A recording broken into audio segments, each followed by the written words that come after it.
Okay, the Pies have now lost 4 of 5. They've lost their confidence, they've lost composure.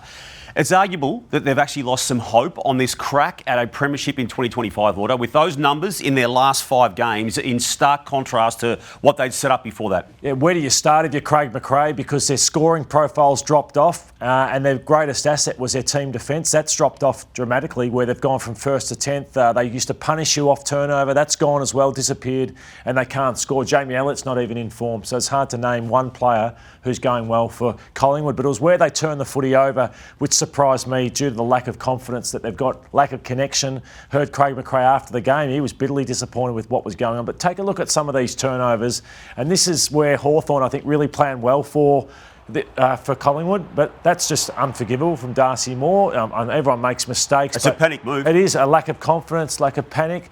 Hawthorn just kept making them nervous. There was just turnover, even from stars like Josh Dacos. Dan Houston. That man's a worry, Dan He Houston. is a real worry. That's a handball. It's just a panicked handball. Broken tackle from Jack Crisp there. Nick Dacos. What is that? So that was just time and time again. We could have shown another, double the amount of vision in this than what we're showing here. But look at that errant handball from Josh Dacos. So they are a shell of themselves. And as you highlight what they're doing here, Lloyd, by way of panic as much as anything. So the losses to Fremantle and Gold Coast before the win against Richmond, and then out of that win, you've got a loss to the Brisbane Lions, and now this worst performance. Yeah. They've got games against Adelaide this week coming, and then Melbourne.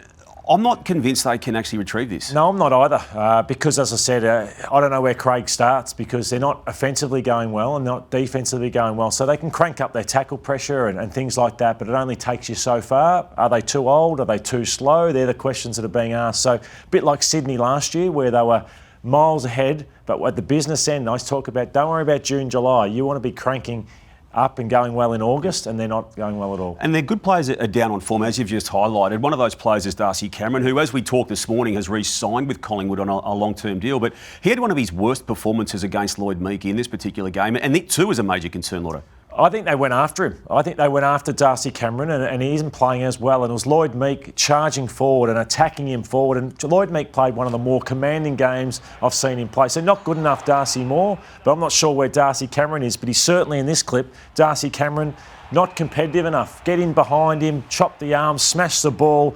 Not good enough, dropped his head. And then this, charging forward, exposing him. When a ruckman kicks 3 goals against you, well, you're in trouble as a team. So he's got to step up. It starts with Darcy Cameron in that midfield against the Adelaide Crows and Riley O'Brien this week. Just to remind people, Jeremy Howe is out for at least one game with the HIA that he suffered in the Hawthorn game. He's not going to be there for this game against Adelaide, who's got the most potent forward line. Yeah, so we thought Frampton could be an answer for them against Charlie Dean. You hope he'll be better for his second game up because he was disappointing. Darcy Moore disappointing. But it's all over the field. They've got to improve. Yep.